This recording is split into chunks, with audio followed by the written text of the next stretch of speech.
que puede grabar. Ya, Ahí sí. de todas maneras, lo que mencioné en un principio es que, por supuesto, las capacitaciones que nosotros tenemos que hacer, a las que ustedes también van a poder acceder cuando estén graduadas, ¿cierto? En mi caso, en particular, fue este diplomado en gestión al que tuve que postular para que se me asignaran los recursos para poder ejecutarlo, ¿no? Y por supuesto que por el nivel de cargo que ejerzo, se me autorizó porque estamos a puertas, como les decía, de acreditaciones en el mismo hospital. Entonces, por supuesto que es un tema importante para el hospital el poder acreditar. El poder acreditar significa que el hospital puede dar prestaciones GES, ¿ya? Prestaciones con garantías explícitas de salud, ¿ya? Eso significa GES, garantías explícitas de salud. Cuando se inició la reforma el año 2005, que es lo que vamos a ver más adelante, se llamó AUGE, Acceso Universal eh, de Garantías Explícitas. Así se llamó en un principio, ¿no? 2005 estoy hablando, yo egresé en 2005, así que ustedes probablemente tenían, no sé, no sé cuántos años, pero era mucho más chico. Así que desde ese tiempo, que fue hacia el final del gobierno de Ricardo Lagos, ¿no? Es cuando se inició la reforma en salud. Y vamos a ver ahora en el transcurso de la presentación a qué hace referencia a eso para llegar hacia el final a el área que nos convoca más específicamente, que es la neonatología y cómo funciona, ¿ya? En qué nosotros deberíamos hacer el hincapié, ¿ya?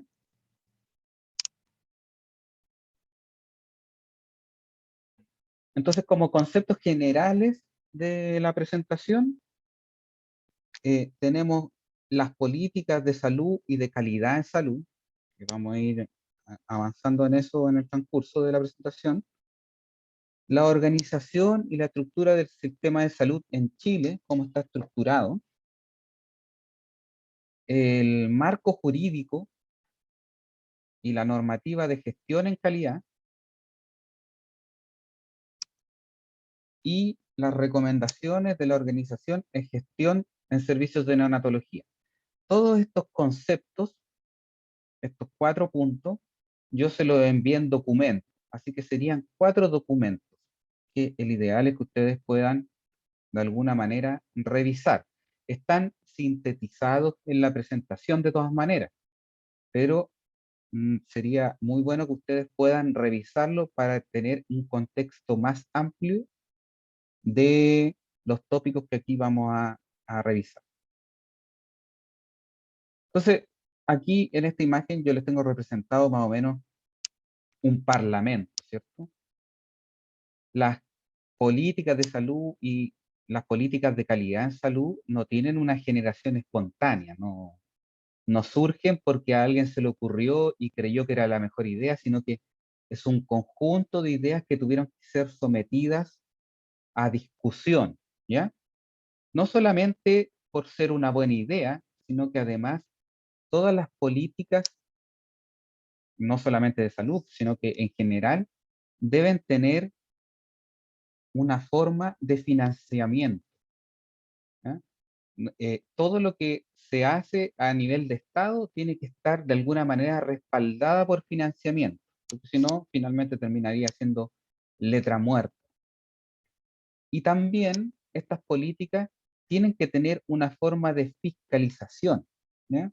Y ustedes van a ver que hay organismos del Estado, del mismo ministerio, o organismos autónomos al ministerio, que también ejercen un rol de fiscalización para saber si estas políticas que están ideadas y con financiamiento se están ejecutando o no, y cómo se están ejecutando, y hacer un control de costos, ¿ya?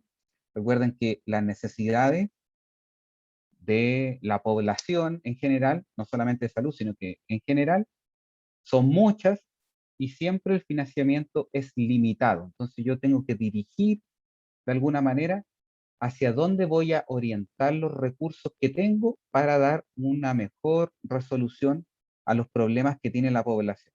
En eso se centra la labor del Estado, ¿ya?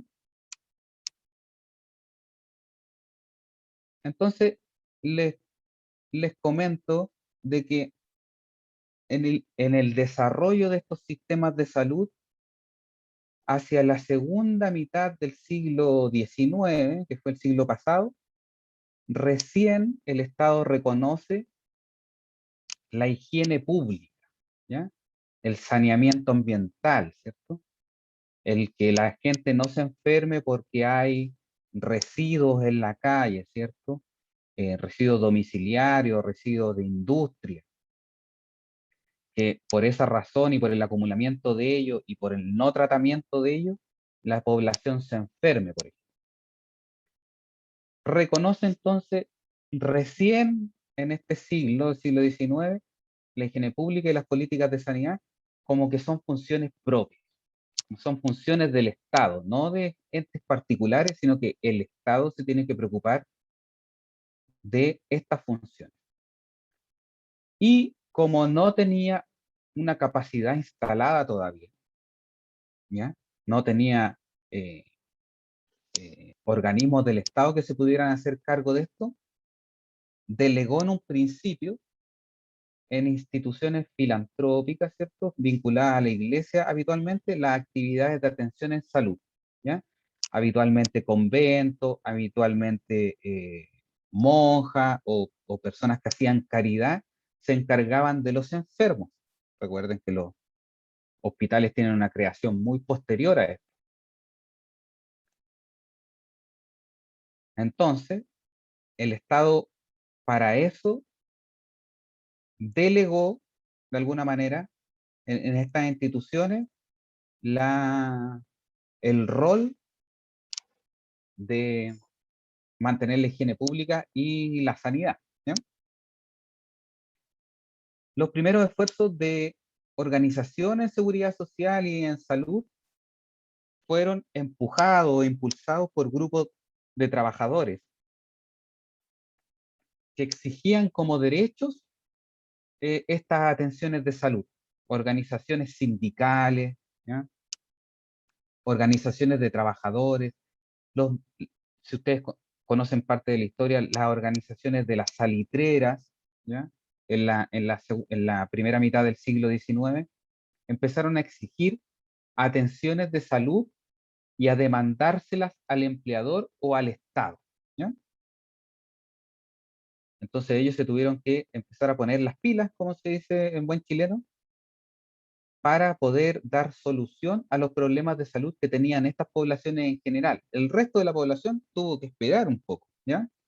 La población que no tenía un trabajo estable o que no trabajaba en una empresa grande, tuvo que esperar a que el Estado pudiera tener una capacidad instalada para hacerse cargo de sus necesidades en salud. Y por supuesto que estos trabajadores y sus cargas pudieron acceder a estas prestaciones un poco antes, ¿ya? Posteriormente, ya hacia la mitad del siglo XIX, se empezaron a incorporar progresivamente programas específicos de salud para la población en general, ¿ya? Control de enfermedades infectocontagiosas, ¿cierto? Que, que, que lo aquejaban en esos tiempos, ¿ya?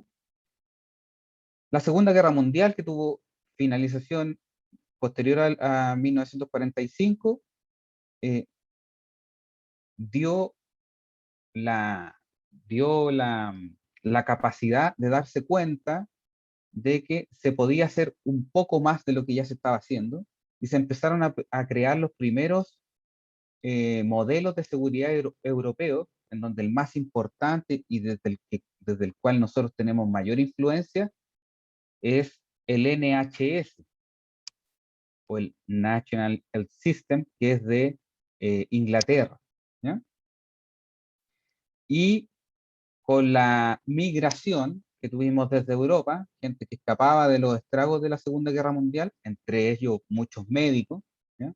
Y saludistas, que conocían de estos modelos de seguridad europeos, empezamos a tener su influencia dentro de los modelos de Latinoamérica, en especial en Chile. En la década de los 50, las políticas de salud de los gobiernos se orientaban a aumentar las coberturas de salud, como yo les estaba diciendo, aumentando también progresivamente la infraestructura instalada, ¿ya? Teníamos muy poca infraestructura en salud, ¿ya? Hacia fines de los años 70 y principios del 80, este explosivo crecimiento que se tuvo en infraestructura colapsó de alguna manera, ¿ya?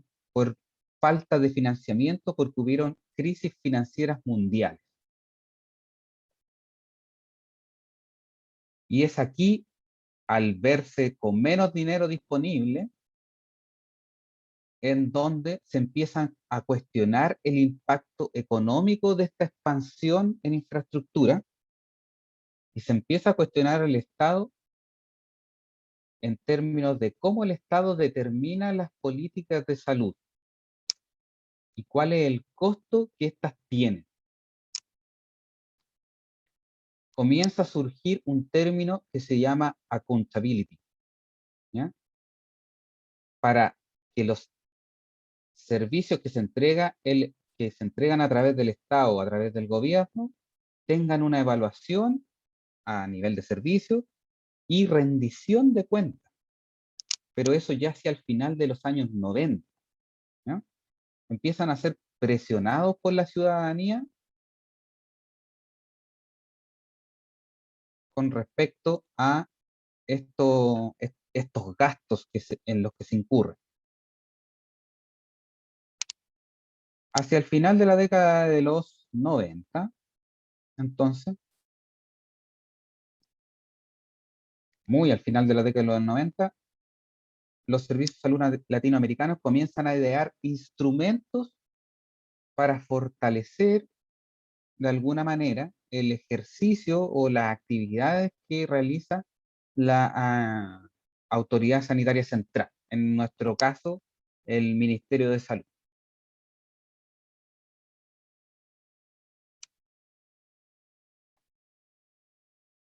Entonces, ustedes ven que dentro de,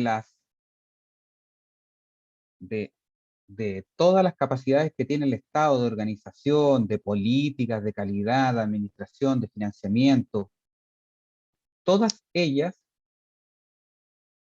confluyen en los mismos puntos, ¿ya? La atención de calidad en salud,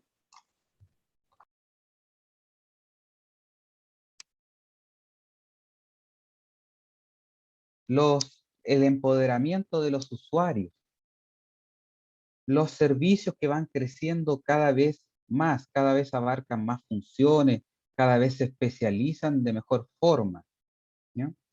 Los tratamientos que van siendo más complejos, los profesionales que van adquiriendo mayor capacitación, el avance de la industria farmacéutica, los avances en tecnología,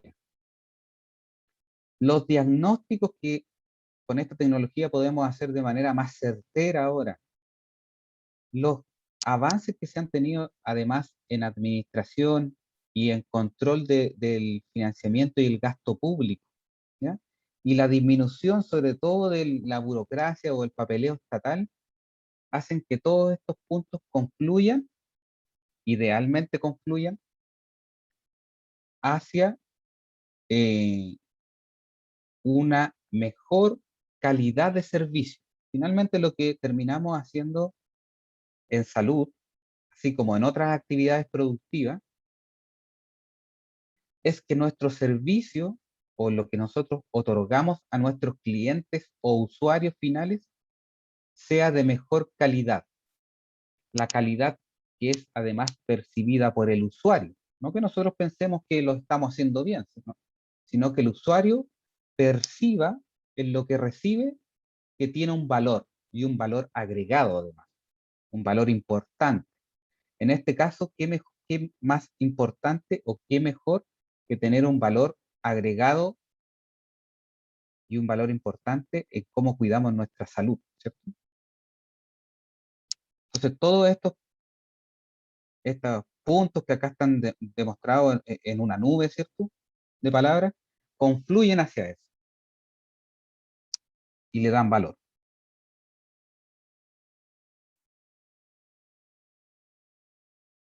Tenemos un desarrollo histórico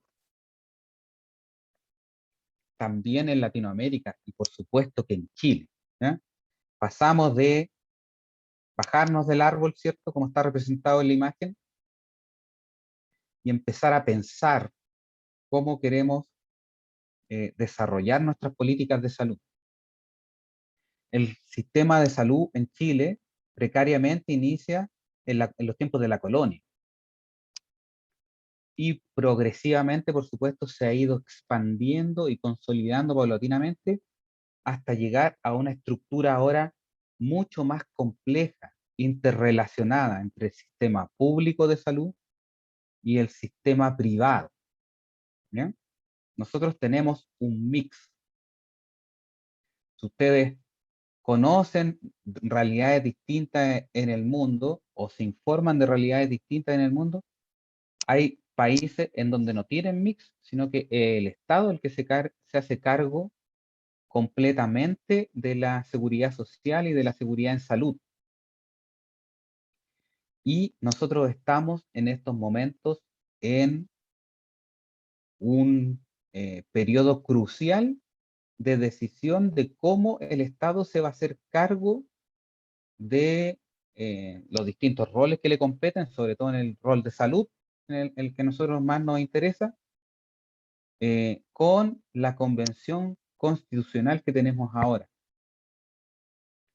De lo que ellos trabajen, cómo lo trabajen, y de las decisiones que se tomen finalmente va a salir una constitución. Y en esa constitución, ustedes van a ver más adelante en la presentación, que vamos a tener la pauta de cómo el Estado se va a tener que hacer cargo de esto, de todos los temas que la Constitución concluyen, sobre todo en lo que eh, nos atañe a nosotros, que es el tema sanitario. El sistema de salud chileno está constituido por múltiples instituciones, estatales, públicas, privadas, que tratan de alcanzar la máxima cobertura a nivel nacional en ámbitos financiero, previsional y asistencial, ¿ya? Así empezamos,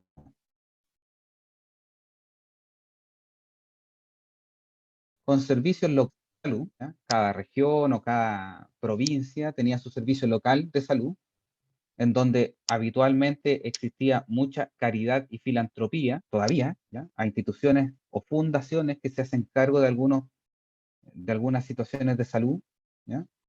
El ejemplo clásico de institución que no es del Estado es, por ejemplo, la Fundación Las Rosas o el Hogar de Cristo, que se hacen cargo caritativamente con el aporte de personas naturales, ¿cierto? Del cuidado y la atención de adultos mayores, por ejemplo, ¿ya?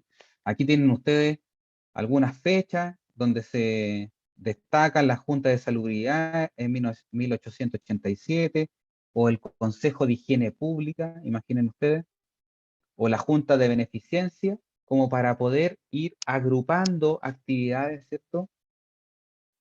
Para que se pudiera alcanzar la máxima cobertura de salud para todos los habitantes del país, ¿cierto? Luego comienza una maduración social con estas organizaciones de trabajadores que yo les comenté, que empezaron a exigir ciertas prestaciones del Estado.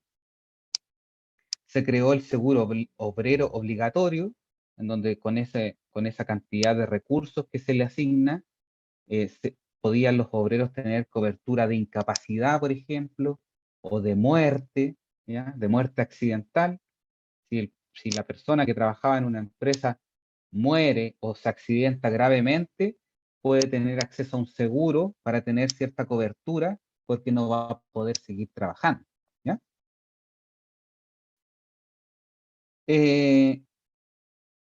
Luego en los años 50 tenemos un crecimiento fuerte, ¿ya?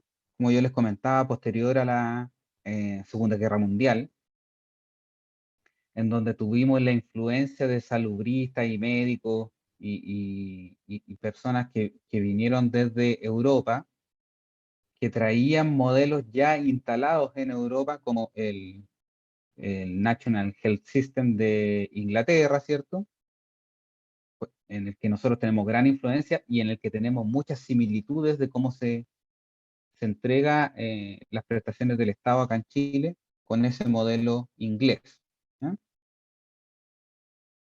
Comienza la integración de organismos públicos desde el 50 en adelante y la ampliación de cobertura geográfica, ¿ya? O sea, tratar de llegar al máximo de población. Recuerden ustedes que somos un país largo, extenso, ¿cierto?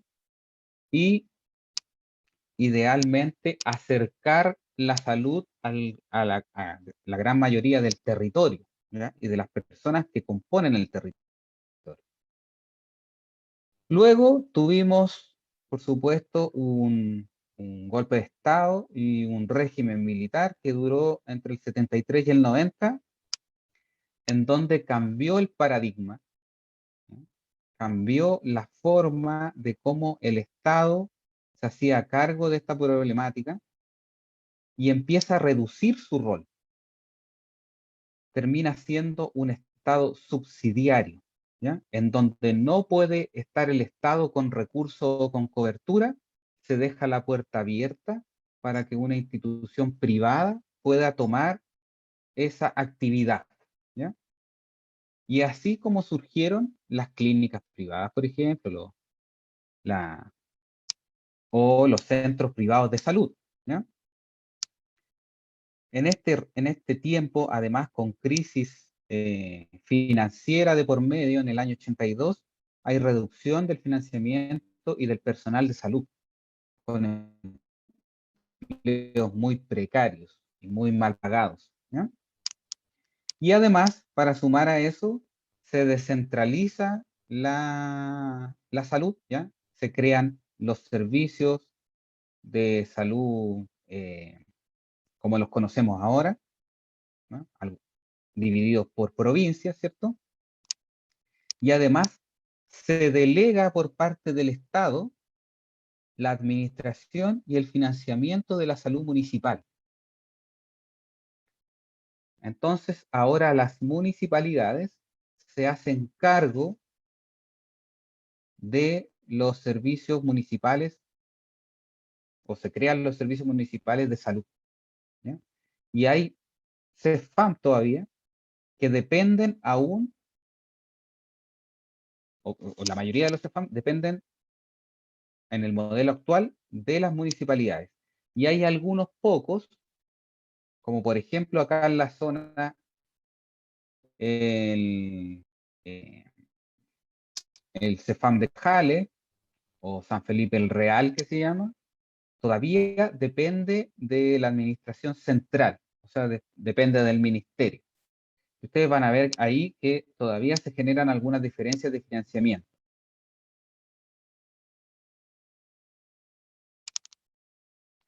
Luego de terminado el gobierno, el régimen militar, comienzan el periodo de los gobiernos de la concertación, ¿ya? La mayoría de la década fue de gobiernos de concertación, en donde se comienza a retomar con estas ideas, entre comillas, de izquierda, ¿cierto? La recuperación paulatina de la protección social en salud y el rol que el Estado debe ejercer en esa situación. Comienza además un auge económico por la apertura que tuvo el país, así que tenemos una recuperación financiera, ¿no? Y con eso poder mejorar procesos y gestión y poder ampliar nuevamente, como se hizo en los años 70, o un poquito anterior a los años 70, es ampliar la cobertura de servicios que el Estado puede ofrecer. Así que esa es más o menos el desarrollo histórico que ha tenido en Chile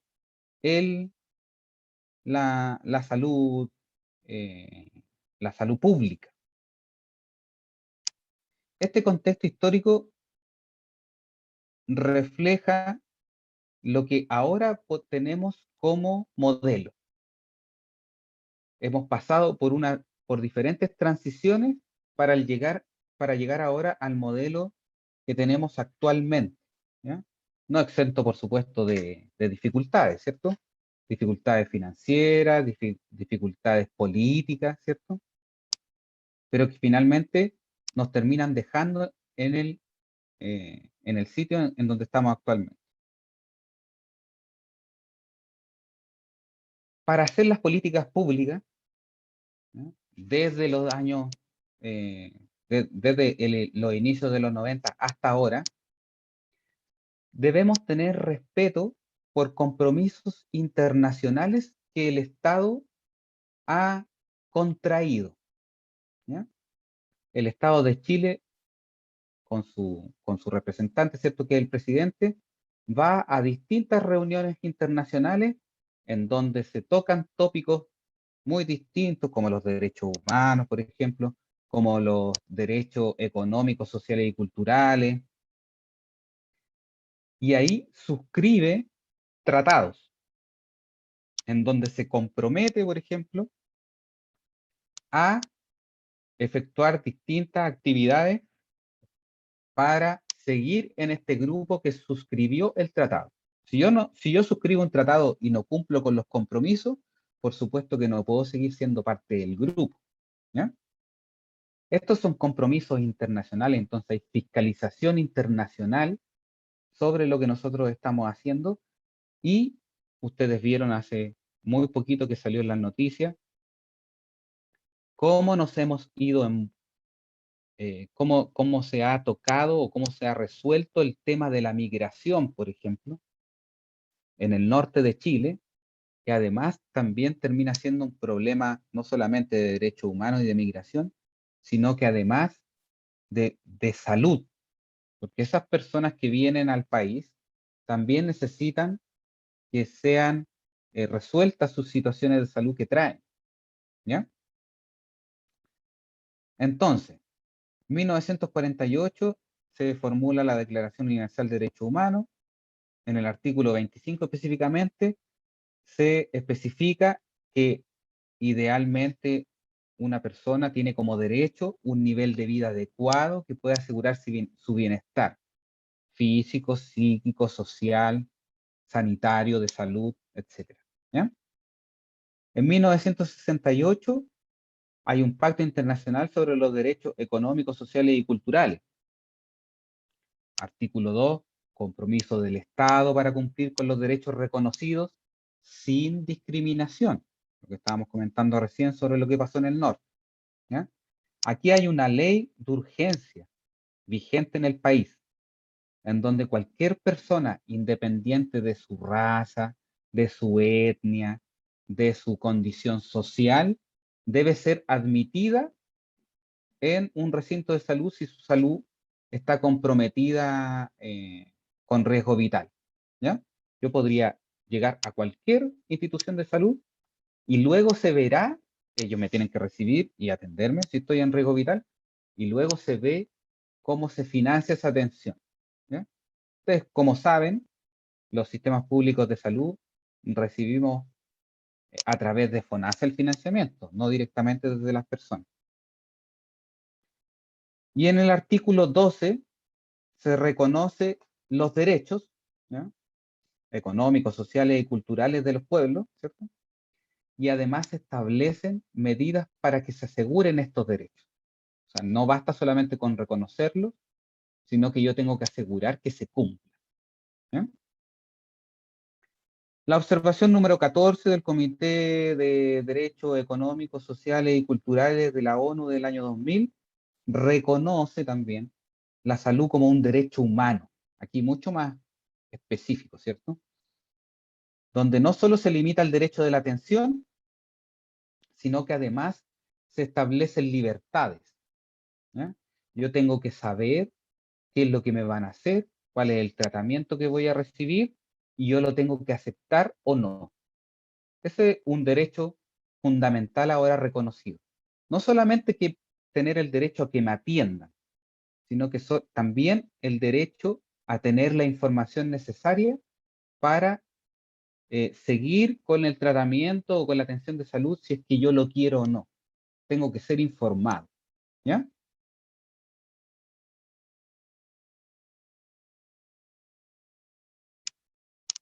En la constitución política del Estado que se está llevando ahora por esta convención constituyente, la constitución que nosotros tenemos vigente ahora, la constitución del 80, que fue eh, hecha en esta dictadura, ¿cierto? También consagra algunos derechos fundamentales, ¿cierto? En el artículo 5, por ejemplo, la soberanía y el ejercicio de los deberes y derechos. La soberanía, nuestro país está constituida por personas, ¿cierto? Y el deber del Estado es de respetar y promover los derechos garantizados por la Constitución, que ahora se están poniendo, como ustedes saben, en entredicho y probablemente reciban algunas modificaciones, ¿cierto? Con lo que se está tratando en la Convención Constitucional. Entonces, el Estado respeta y promueve los derechos garantizados por la Constitución de Chile y además ratifica los derechos eh, que nosotros hemos suscrito en los tratados internacionales. Y además, en el derecho constitucional, en el número 9, tenemos el derecho a la protección de la salud, ¿no? El derecho libre e igualitario a las acciones de promoción, protección y recuperación de la salud, acceso libre e igualitario, ¿ya? Recuerden esas palabras, porque hasta el momento podemos tener acceso libre, pero si no tengo los recursos, quizás no tan igualitario, ¿ya?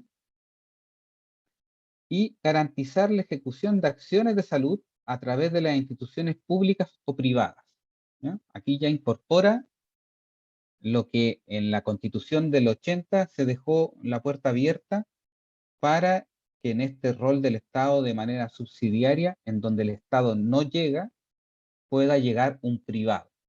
Eso nos dio mucho desarrollo, un salto importante en cobertura, porque los privados al tener el dinero podían instalarse en donde el Estado no tenía los recursos para poder llegar, ¿no? Pero eso generó también, a su vez, una serie de inequidades o desigualdades, ¿ya? Sobre todo, el financiamiento de las acciones de salud y la premura o el tiempo con lo que ésta se desarrolla, ¿ya? Si yo tengo los recursos, está ahora, por supuesto, en en el inconsciente colectivo, ¿cierto? En la idea de la mayoría, es que si yo tengo los recursos, voy a poder acceder más rápido y de mejor forma a las prestaciones de salud que si me espero que el Estado me las cubra, ¿ya? Eso es lo que está pasando ahora y eso es probablemente el tema de discusión que se está generando en la Convención Constituyente.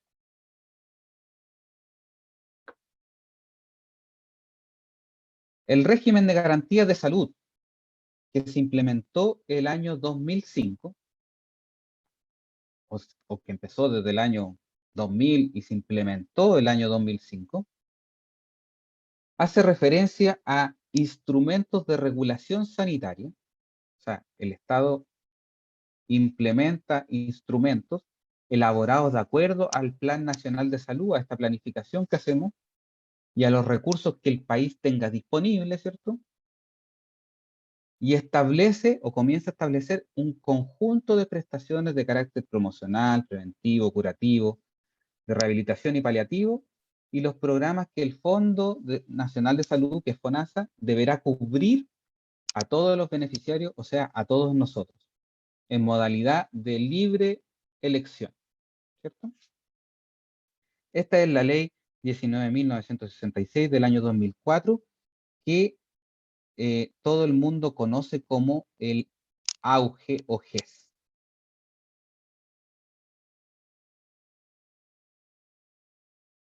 Antes de esto, lo que teníamos como derechos de salud por FONASA, que es nuestro prestador del Estado, ¿cierto? No establecía ningún mínimo, ni nada explícito, según las atenciones. No se establecían tiempos, no había acreditación de calidad, ¿cierto? No habían garantías de oportunidad, ¿ya? Eh, no había garantías de acceso. Yo podía estar en el fondo de la carretera austral, ¿cierto? Y el Estado no me aseguraba de que yo tuviera algún prestador de salud o si tenía algún accidente donde podía ser derivado, ¿ya? En etapa pre-reforma, antes de este 2005, ¿cierto?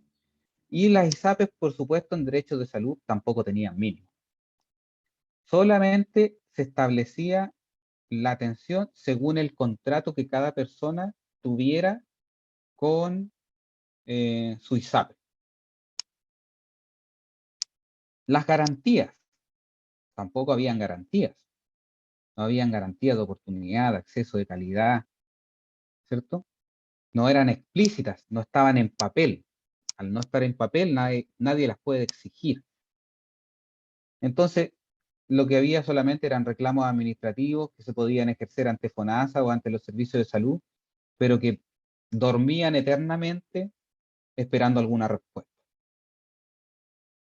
Y en las garantías de las ISAPRES, lo único que había era que se podía establecer algún tipo de reclamo en la superintendencia de ISAPRES que estaban instaladas desde los años 90, ¿ya?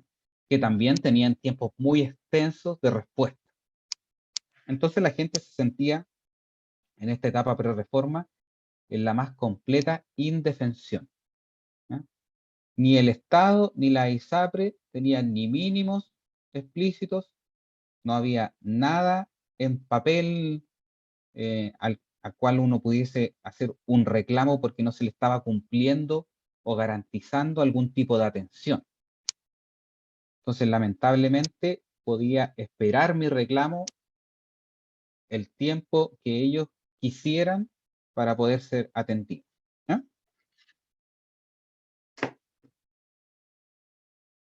A diferencia de la etapa por reforma, que es lo que tenemos ahora,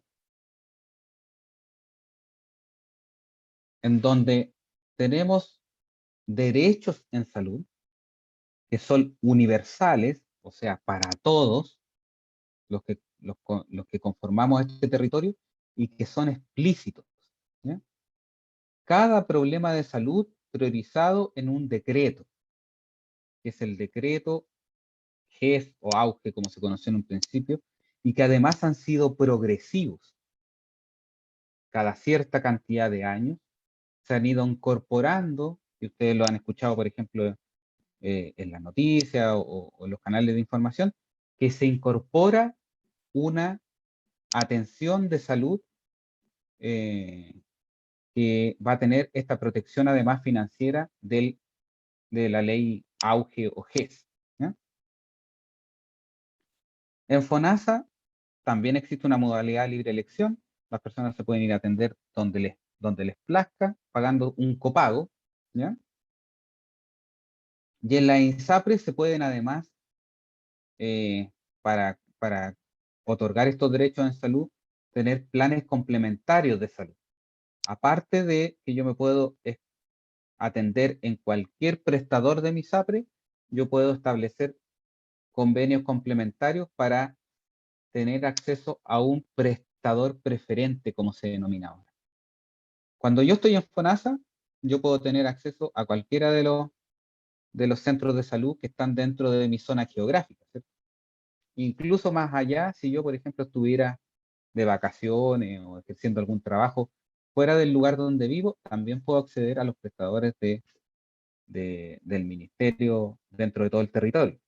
En ISAPRE es un poco diferente. Yo tengo una modalidad que es libre elección, que yo puedo ir a cualquiera de los prestadores que tienen convenio con mi ISAPRE, pero además existe la modalidad de prestador preferente, en donde lo que yo tengo que pagar como copago por las prestaciones que ahí se me dan, van a tener una bonificación a mi favor, ¿ya? Me va a salir más barato ir a mi prestador preferente en vez de ir a cualquiera de los otros prestadores de la red. Y eso es por los convenios que establecen la ISAPRE con los mismos centros de salud, que en algunos casos comparten la matriz, ¿ya? Son del mismo holding o de la misma empresa, ¿ya? ISAPRE Banmédica tiene varios prestadores de salud que son de la misma matriz, ¿ya? Entonces comparten gastos y por supuesto con eso pueden hacer convenios mucho más beneficiosos, ¿ya? Beneficiosos para ellos y finalmente en un margen también beneficioso para la persona que se atiende, ¿ya? Para el afiliado al ISAPRE. También en esta etapa de reforma se establecen ya garantías, ¿ya? O sea, se garantiza la atención con acceso, o sea que yo podría tener idealmente acceso a una prestación específica a lo largo de todo el territorio nacional, debería ser así, ¿no? Tengo acceso de oportunidad, o sea que cuando yo tengo un problema de salud de los que se establecen como garantía en el auge, que son 80 hasta el momento, yo pueda ser atendido, ¿cierto? O sea, puedo acceder, ¿cierto? Puedo ir y encontrar la prestación, me van a atender de forma oportuna, dependiendo de la patología que yo tengo, ¿cierto? Se establece una garantía de cobertura financiera o de prestación, o sea, de protección financiera. Y en último, pero no menos importante, es una garantía de calidad que fue la última que se pudo incorporar, ¿ya? Fue más fácil incorporar el acceso, ¿cierto? Que tuviera la prestación disponible para quien la necesitara. Fue más fácil apurarse en los plazos, ¿cierto? Fue más fácil establecer con financiamiento alguna cobertura financiera, pero asegurar la calidad en cada uno de los centros o instituciones de salud fue lo más difícil. Y es lo más difícil hasta el día de hoy, ¿ya? También, por supuesto, se implementó el derecho legal a reclamo ante FONASA o ante el ISAPRE y ante la Superintendencia de Salud. O sea, yo legalmente puedo reclamar si es que alguno de estas garantías de acceso, de oportunidad, de cobertura financiera o de calidad no están cumplidas, ¿ya? Si a mí me dicen que por la patología que tengo debo ser resuelta en 24 horas, por ejemplo, para nosotros el síndrome de parto prematuro, tengo que tener un acceso rápido, se tiene que resolver antes de 24 horas inmediatamente, tiene una cobertura financiera, tiene una cobertura de calidad, y si no me la dan, yo tengo mi derecho legal a reclamar ante FONASA o ante la Superintendencia Policial. Se establecieron algunos tipos de garantías también para los problemas que no están incorporados en el auge. El auge son 80 patologías. Hay muchas más patologías que esas 80, ¿cierto? Entonces deben ser garantizadas de alguna manera con alguno de estos puntos. También se establece el derecho a reclamo en FONASA y por supuesto que también con los prestadores privados de salud. Estas son las leyes que se incorporaron a partir de la ley Auge, ¿ya? A partir de esta reforma del año 2005, que demoró 4 años en ser promulgada, desde el 2000 al 2000, desde el 2001 al 2005 más o menos, y desde el 2005 para ser implementada se demoró otro tanto, ¿ya?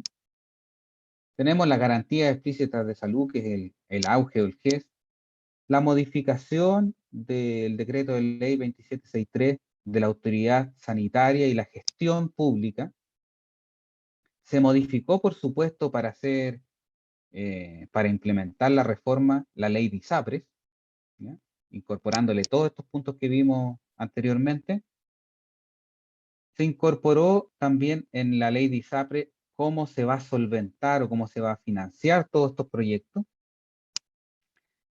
Algo muy importante también, y que es uno de los pilares fundamentales de la reforma, son los derechos y deberes de los pacientes o de las personas en salud, ¿ya?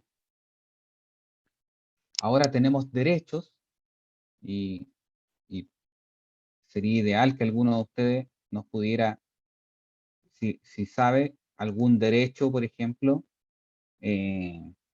como persona que se atiende en salud, cuántos son nuestros derechos y los deberes. Si ustedes lo buscan en alguno de los buscadores, en Google, por ejemplo, derechos y deberes de las personas en salud, ley 20.584, les van a salir cuántos derechos tenemos y cuántos deberes tenemos. Porque así como tenemos derechos, también tenemos deberes, ¿eh? Muy importante. Y por supuesto que todo esto no se podría hacer si es que no se asegura desde el Estado un financiamiento y cómo van a ser cubiertos esos costos, ¿ya? Toda esta implementación de la reforma tuvo un costo en dinero que es enorme y se financió en parte aumentando el 1% del IVA en esa reforma del 2005. Desde el año 2005 en adelante, si se pagaba 18% de IVA por cada artículo que usted compra, impuesto al valor agregado, o sea, eh, si cuesta 100 pesos, 18 de esos 100 son impuestos, ¿ya? Se aumentó un 1% el IVA, de 18 a 19% para poder financiar esta reforma, que ha sido la más grande que ha tenido la salud en Chile en toda su historia. Les comentaba de que en esta reforma el motor principal es garantizar o tener garantías explícitas de salud. ¿Mm? Tenemos una garantía explícita en acceso. Asegura el otorgamiento de la prestación de salud y que está garantizado. Se puede dar la prestación a lo largo del territorio nacional. Se garantiza también explícitamente la calidad. Las prestaciones serán otorgadas por prestadores registrados o acreditados, ¿ya? Los hospitales, perdón, los hospitales son acreditados y el personal de salud está registrado en la superintendencia. Si usted busca mi nombre en la superintendencia, sale que yo soy matrón, ¿ya? Cuando ustedes egresan, uno de los trámites que tiene que hacer la universidad es inscribirlos en la superintendencia, mandar su título y que sea inscrito en la superintendencia de salud, quien tiene el rol fiscalizador de que todas las personas que trabajen en salud estén como prestador registrado. Y se registran las profesiones y algunas subespecialidades médicas. Entonces, si usted no está segura de que su médico sea cirujano plástico, por ejemplo, usted puede buscar su nombre y debería existir el subregistro de especialidad médica. Y ese es el rol fiscalizador que tiene la superintendencia de salud. Entonces, los prestadores de salud, nosotros los funcionarios, estamos registrados, ¿cierto? Y las instituciones de salud, los hospitales, los CEFAM, ¿cierto? Son acreditados, ¿eh? Los CEFAM esta reforma todavía no ha sido implementado para los CEFAM, para los centros de salud comunitarios, porque todavía no han sido acreditados, ¿eh? Parte de esta reforma no ha llegado a la acreditación de calidad de los CEFAM, por ejemplo, que ellos ocuparían el manual de atención abierta. Si ustedes buscan en la Superintendencia en Salud, y buscan el manual de atención abierta, eso hace referencia a los centros comunitarios, centros de salud municipales, ¿cierto? Y si buscan manual de atención cerrada, eso hace referencia a los hospitales o clínicas. También se garantiza explícitamente la oportunidad, el tiempo en que la prestación deberá ser otorgada en el prestador público o privado. Si ustedes ingresan a la página de la superintendencia y buscan las patologías auge que existen, que son 80, ustedes pueden ingresar a cada una de ellas y se especifica en cada una la garantía de acceso, la de calidad, la de oportunidad, ¿cierto?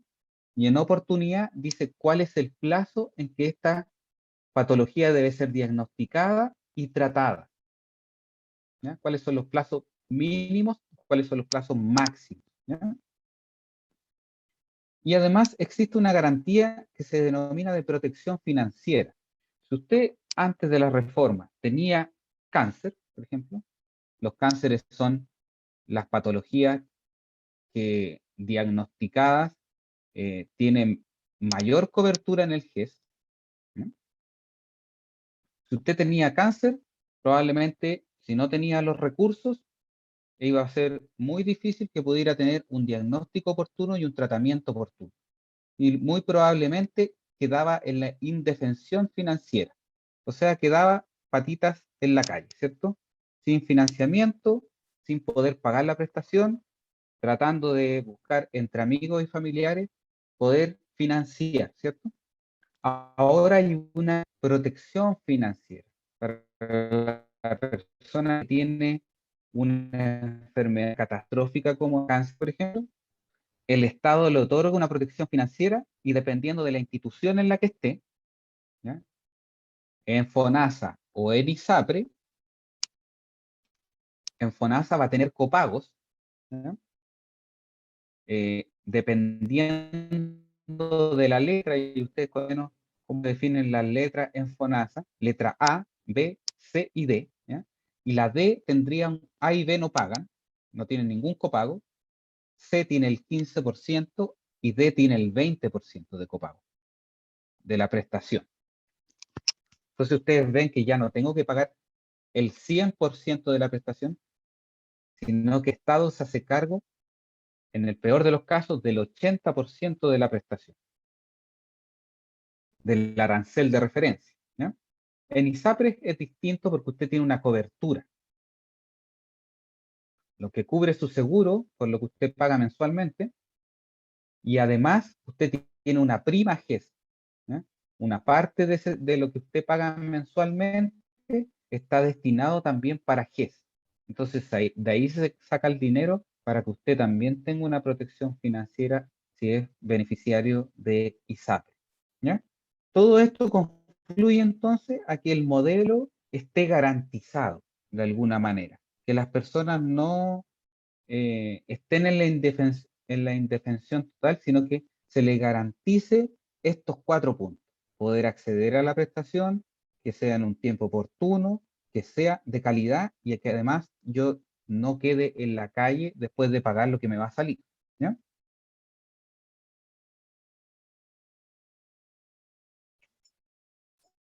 Con estos puntos, em, es importante que ustedes sepan que todo lo que hemos visto anteriormente aplica para los problemas de salud GES que nosotros podemos ver en neonatología, ¿ya? Como puntos específicos de problemas de salud GES, nosotros tenemos eh, el síndrome de estrés respiratorio, la, eh, el síntoma de parto prematuro, aunque no es propiamente de neonatología, pero sí nos va a llegar como consecuencia, ¿cierto? La retinopatía del prematuro, problema oftalmológico, y eh, los problemas de audición en el prematuro. Y para cada uno de ellos tenemos prestaciones que entregar a los prematuros que nacen en nuestra unidad, que van a estar garantizadas por la ley AUGE o GES, ¿ya?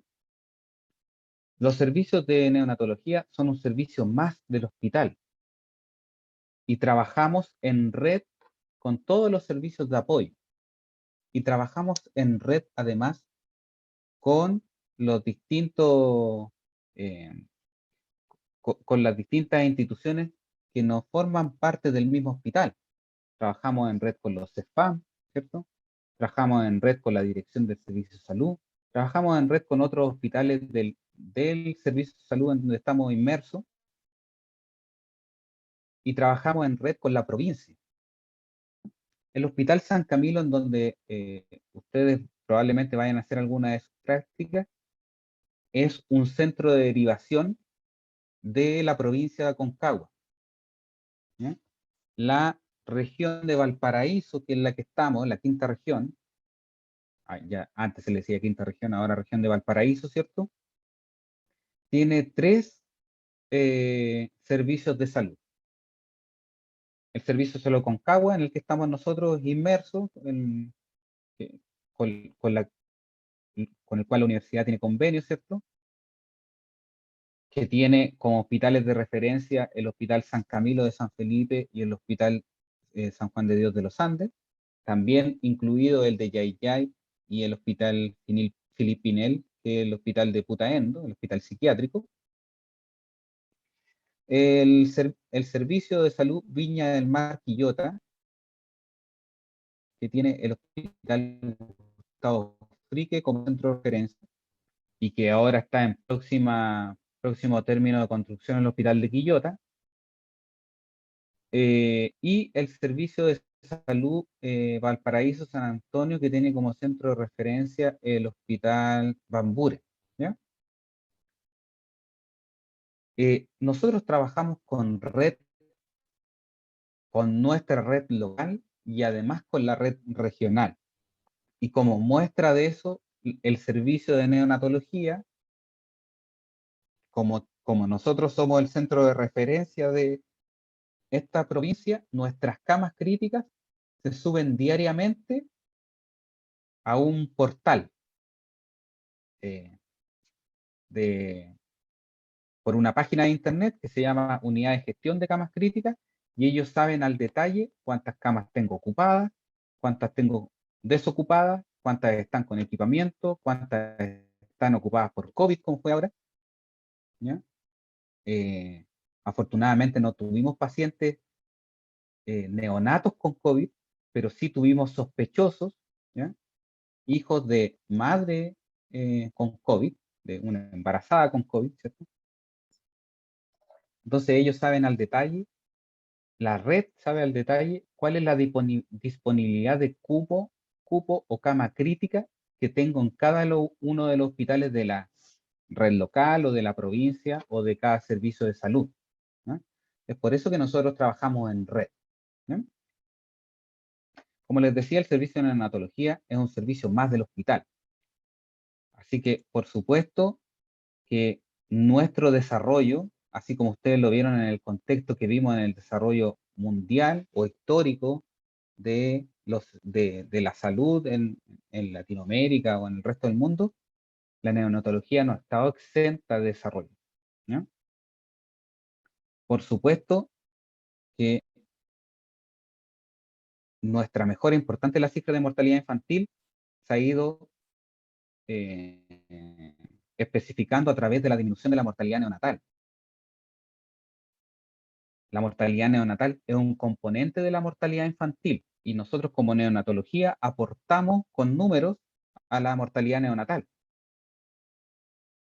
Eh, Han habido distintas alianzas estratégicas entre el Ministerio y las sociedades científicas, tanto chilenas como extranjeras, para el logro, para poder llegar a lograr los objetivos sanitarios que nosotros nos hemos planteado, que el Estado chileno se ha planteado, ¿no?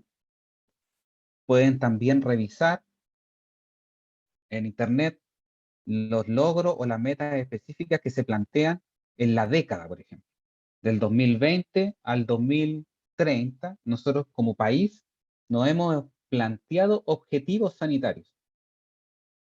Y ustedes pueden revisar cuáles son los objetivos que el país o el Estado de Chile se ha planteado en resolver en esta década. Y, por ejemplo, disminución de la mortalidad infantil, disminución de la mortalidad neonatal, disminución de la mortalidad materna, por ejemplo. ¿Ya? Por ejemplo, para el dato que nosotros tenemos ahora más cercano, año 2020, la mortalidad infantil, o sea, la mortalidad neonatal, que es el caso específico nuestro, está en razón de 4,6 por 1000 recién nacidos vivos. ¿No? 4,6 por 1000 recién nacidos vivos. Es súper bajo. Es súper bajo. Desde la década de los 80 en Chile se ha organizado el trabajo de las unidades de cuidado intensivo y se han creado más de 30 centros regionales, como el nuestro, por ejemplo. ¿Ya? El Hospital San Camilo se empezó a construir el año 70, luego vino el golpe de Estado y se terminó de construir, quedó solamente la obra gruesa entre el 70 y el 73, y se terminó de construir el año 93. Ahí se entregó el hospital. Entonces formamos parte entonces desde los 80 en adelante, en donde se han creado estos centros regionales. ¿Ya? Esto, por supuesto, este avance en estos centros regionales generó un importante impacto en la mejoría de la sobrevida de los recién nacidos, por supuesto, ¿ya? Porque teníamos mejor garantía de acceso, ¿cierto? Eh, lo que yo les comentaba, el aporte de la incorporación de estas patologías GES que yo les mencioné, ha acortado las brechas que teníamos en el manejo de estas patologías específicas, ¿cierto? Formación de profesionales, equipamiento, infraestructura, para poder dar las garantías que yo les mencioné para poder abordar estas patologías GES desde el área neonatal. ¿Ya? Eh, las principales causas de mortalidad neonatal siguen siendo la prematurez extrema, menor de 32 semanas, menor de 1500 gramos. Nosotros estamos habilitados por el ministerio a resolver pacientes o darle cobertura a pacientes desde las 24 semanas y 500 gramos. ¿Ya?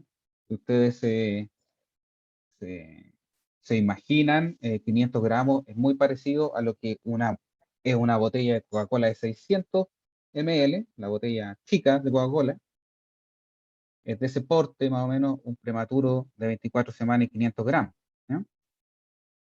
Con extremidades incluidas. ¿Ya? Así que hemos corrido el cerco de lo que podemos hacer hasta el extremo de la viabilidad. ¿Ya? Menos que eso, los reportes son específicos. En Japón, en Australia, en Estados Unidos, reportes de pacientes de 22, de 23 semanas, de 400 gramos, que han podido sobrevivir, pero por supuesto que tienen secuelas. ¿Ya? Otras causas de mortalidad neonatal, las malformaciones congénitas, que eh, en algunos casos no tienen resolución, ¿cierto? Infecciones y problemas respiratorios complejos. ¿Ya? Pero ustedes se dan cuenta que estas patologías están incluidas aquí en este 4,6 por 1000. 4,6 pacientes por cada 1000 pacientes que nacen. Ese es el número de pacientes que se mueren. Y entre esos que se mueren son prematuros extremos, malformaciones congénitas, infecciones connatales, ¿cierto? O infecciones intramnióticas, y problemas respiratorios complejos. O sea, también ya estamos llegando al mínimo eh, que, que los números nos pueden aportar, ¿cierto? Las experiencias en distintos países han demostrado que para mejorar las cifras de mortalidad es ideal que se organice el cuidado para entregar un mejor y más oportuno tratamiento. ¿Ya? Y así como se han organizado las unidades de neonatología, y en el caso específico nuestro, por ejemplo, somos un hospital de referencia. ¿Ya? O sea, toda la red de Aconcagua, si la paciente tiene un embarazo prematuro de alto riesgo, deriva hacia el Hospital San Camilo. Y nosotros tenemos que tener la capacidad instalada, tanto en infraestructura, como en equipamiento, como en personal, como en capacidades, capacitación, para poder hacer frente a esa necesidad. ¿Ya?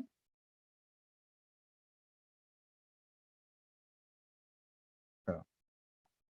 Entonces, esto es lo que tenemos, ¿cierto?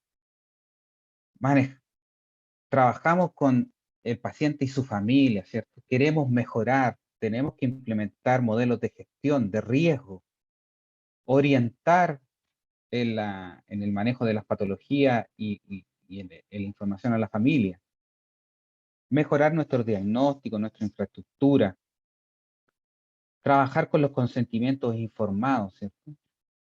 La complejidad que tiene cada una de las patologías que nosotros manejamos, la cantidad de personal suficiente, la investigación y los avances tecnológicos a los que estamos sometidos. Yo particularmente llevo 15 años trabajando en el hospital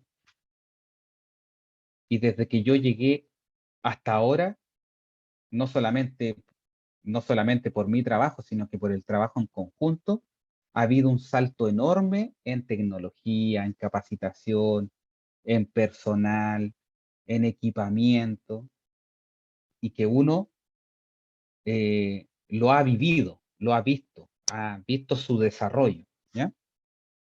Y probablemente si a ustedes o a algunos de ustedes también le interesa esta área u otra, también van a ver que hay distintos abordajes que se pueden hacer de las patologías que siguen siendo las mismas que teníamos hace años atrás y algunas poquitas que se han ido incorporando, pero se van a dar cuenta de que se ha mejorado. A lo mejor no tan rápido como la gente lo desea, pero ahora es mucho más raro que uno entre a un hospital y fallezca que lo que era hace 20 o 30 años atrás, ¿no? La neonatología es una sección dentro del hospital, como yo les adelantaba, que garantiza la cobertura de asistencia a los pacientes neonatos, la asistencia en reanimación en la sala de partos o atención inmediata y pabellón, ¿no? También en algunos casos se incluye dentro de las funciones de la neonatología la atención del neonato que se encuentra en alojamiento conjunto, junto con su mamá, ¿ya? En el puerperio, que van a ser probablemente las primeras unidades las que ustedes van a conocer. Entonces ahí ustedes ven ahí en la imagen un, un pacientito que probablemente en el puerperio lo esté empezando, ¿ya? Su peso diario, por ejemplo. Su baño y su peso, o su aseo y su peso diario. La neonatología tiene unidades de desarrollo dentro del mismo servicio. Tenemos los cuidados intensivos, los cuidados intermedios. En algunos casos, en algunas unidades más grandes, sobre todo en hospitales de Santiago, se han desarrollado, de Santiago de la quinta región, se han creado unidades de prematuros que hacen referencia al prematuro que sale de cuidado intensivo y que sabemos que, que es muy diferente a un paciente que entra por una fototerapia, que es de término, ¿cierto?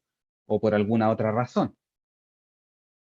Entonces, prematuro que sale de la unidad de cuidado intensivo no va al intermedio en estos hospitales más grandes, sino que va a una unidad específica en donde van a tener personal más capacitado para atender y para seguir con su atención de salud.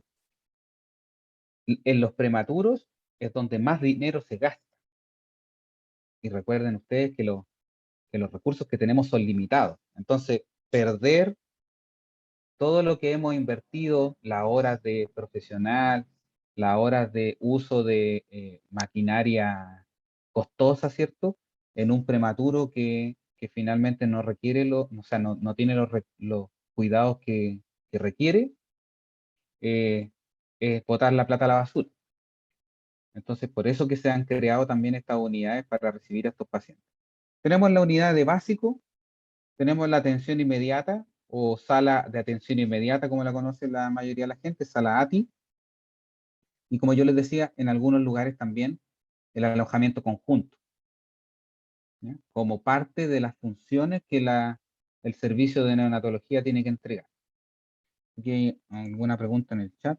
¿No hacer break? No, estamos terminando, así que no hay break.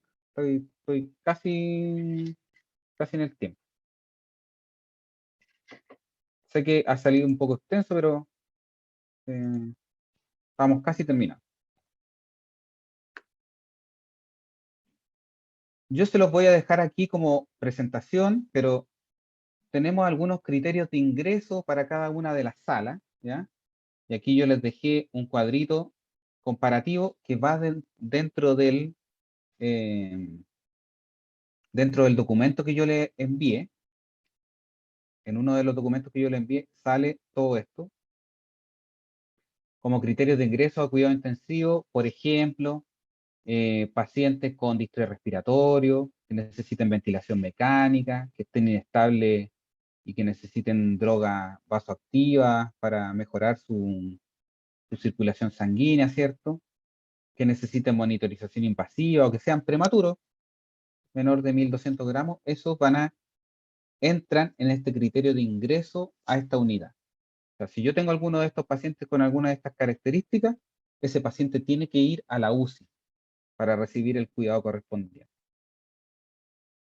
Lo mismo con los criterios de ingreso para cuidados intermedios, ¿cierto? Pacientes que necesitan quizá una atención menor, ¿cierto? Un distrés respiratorio con menos cantidad de oxígeno, o que necesita algún tipo de catéter o fleboclisis, ¿cierto? O que se alimente por sonda, ¿ya? Que necesita una incubadora, ese paciente podría ir a cuidados intermedios.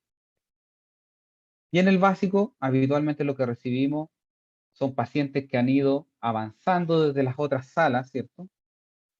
Más cercanos o próximos al alta, que están creciendo, que está estable, que ya no requiere un monitoreo tan estricto, ¿cierto? O que está en fototerapia, o que tiene algún problema social y materno, esos pacientes podrían estar en la sala de cuidados básicos. Nosotros tenemos en el Hospital San Camilo 5 cupos de cuidados de cuidado intensivo, 7 cupos de cuidado intermedio y 6 cupos de cuidado básico. Así que ustedes comprenderán que la cantidad de cupos que tenemos a veces queda un poco corta para la población que nosotros tenemos asignada. Y ya probablemente ustedes han escuchado de que está en etapa de estudio, bien avanzado ya, el tener un hospital nuevo, ¿ya? Ya se dieron cuenta de que el hospital que tenemos quedó chico, ¿ya? No, no da cuenta de la población que tenemos asignada, no alcanza para cubrir las necesidades que tenemos, así que se va a hacer un hospital nuevo y no se va a poder hacer en el mismo lugar en donde está este hospital, porque el hospital nuevo va a ser mucho más grande. Entonces ya se está haciendo el estudio de preinversión, cómo se va a gastar la plata, en qué se va a gastar la plata, cuántos cupos tiene que tener el hospital nuevo, cuánto profesional, etcétera. Y ya probablemente luego sepamos del lugar en donde va a estar instalado, ¿ya? Se va a licitar seguramente y se va a comprar un terreno para poder hacer un hospital nuevo. Pero el nuestro, por lo menos para la mayoría de las atenciones que se hacen, quedó chico. Les voy a dejar también un organigrama que ustedes tienen acá.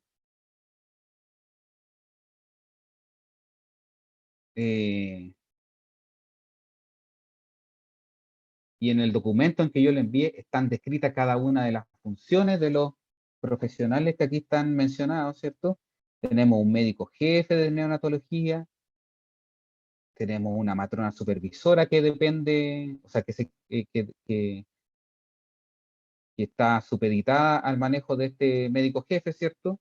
Tenemos médicos residentes en jornada de 22-28, 28 un turno de 24 horas, ¿ya? Y 22 sería mediodía, el resto de los días, una secretaria.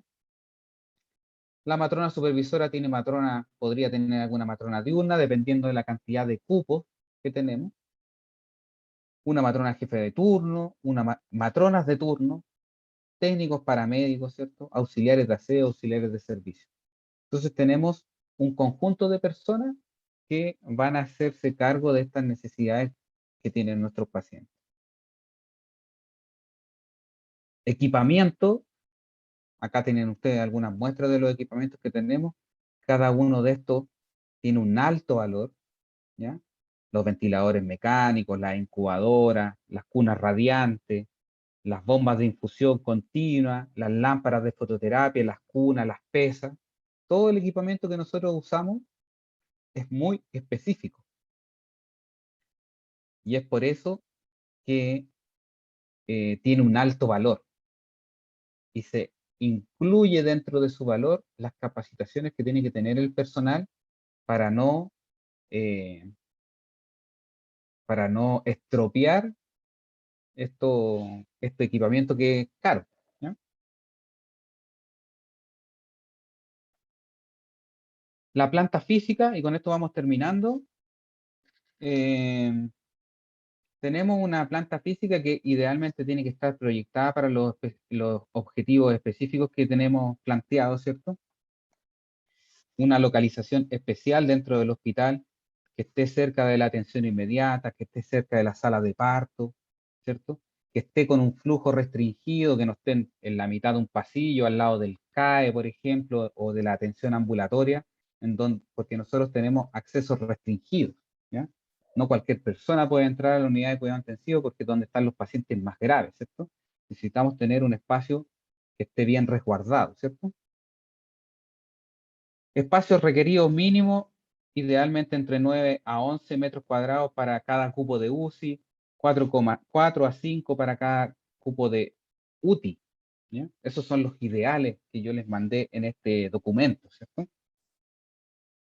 Áreas de limpieza de equipamiento y preparación de material, sala de equipos, en donde se puedan guardar los equipos que no están siendo ocupados, ¿cierto?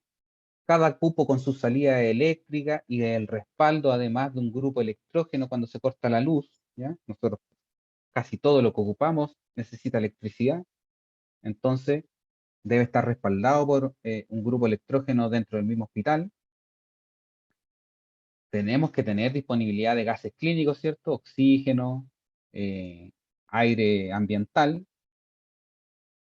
Tenemos sistemas de iluminación natural y artificial, tenemos sistemas de medición de ruido y aislamiento en cada una de las salas que tenemos para aislar al máximo a los pacientes del ruido.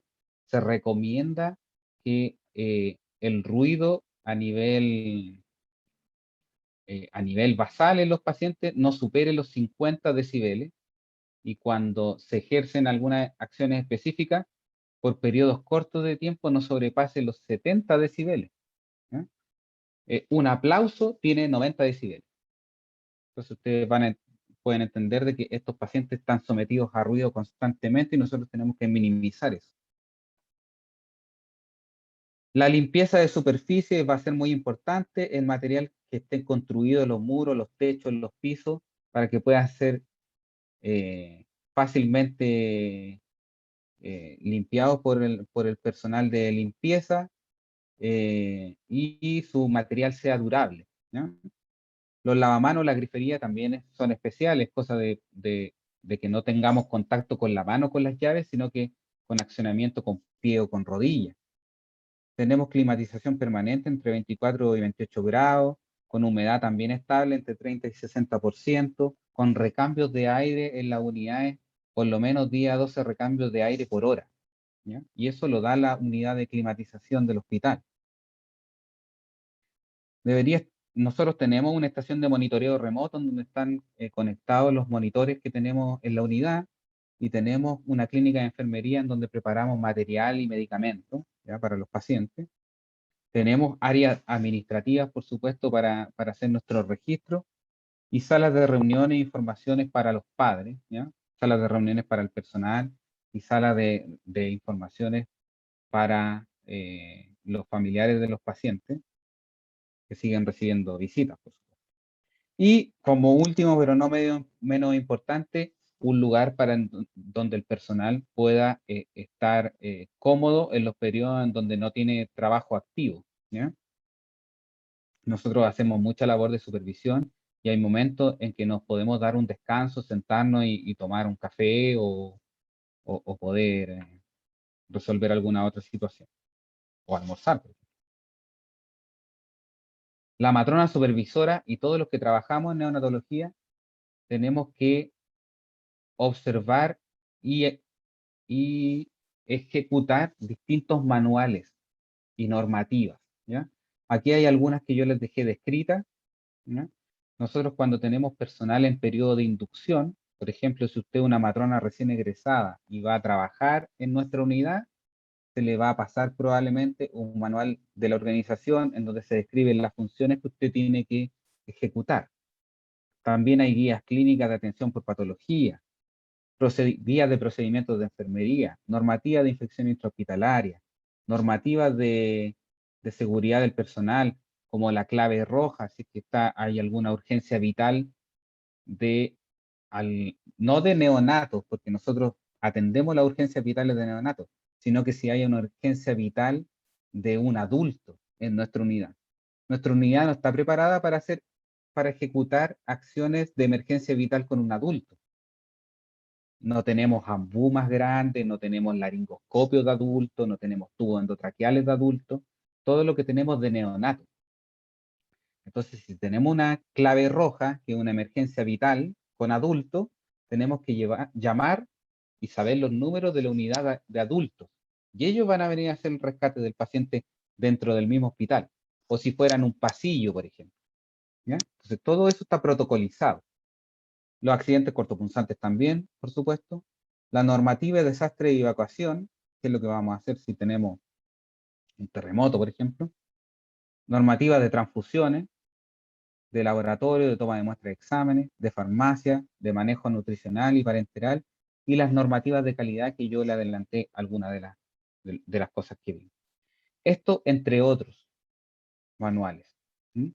Y probablemente algunos de estos ustedes los van a conocer cuando les toque ir al hospital, porque van a tener que ir a una capacitación que se les entrega a través de la relación asistencial docente, que se llama RAT. Cuando ustedes van a hacer ingreso al hospital, se les hace una capacitación en infección intrahospitalaria, en accidente cortopunzante, ¿cierto? En evacuación, cosa que usted, aún siendo estudiante, ya ingrese a la cultura hospitalaria, ¿ya? A la cultura de seguridad hospitalaria. Y no se encuentre sin saber hacia dónde, por ejemplo, evacuar si es que hay un terremoto, ¿cierto? Nosotros tenemos sectorizado hacia dónde tiene que evacuar cada una de las partes del hospital, ¿ya? Para que todos no evacúen hacia el mismo lugar, ¿cierto? Y se formen aglomeración, sino que cada parte del hospital evacúa hacia cierto sector seguro, ¿ya? Y eso es lo que ustedes probablemente les vayan a enseñar cuando vayan a esta capacitación otorgada por el RA. Hasta acá la presentación. Son las 4:15. Espero no haberme excedido tanto, no haber sido tan latero. Son muchos los tópicos que importan o que son importantes dentro de lo que yo les mencioné. Les envié unos archivos que son interesantes, ¿ya? No son muy largos, así que los pueden revisar y si tienen dudas o consultas que nos salgan acá ahora en este momento, me las pueden enviar al correo que yo le especifiqué en el chat.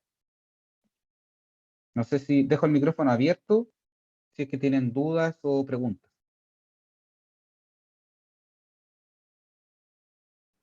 No, profe, yo no tengo preguntas. Yo tampoco, profe. Gracias por la clase. Les queda entonces la grabación. El profesor Juan Pablo le envió a la delegada, al parecer, el link de la presentación para que no tuvieran que escribir cada uno de los puntos, sino que escuchar atentamente. Y además, en ese mismo correo se le envió los documentos que yo le especificaba, así que tienen todo a su disposición y si tienen preguntas, las podemos aclarar más adelante. Gracias, profe. Eso, un saludo muy grande, un saludo pandémico.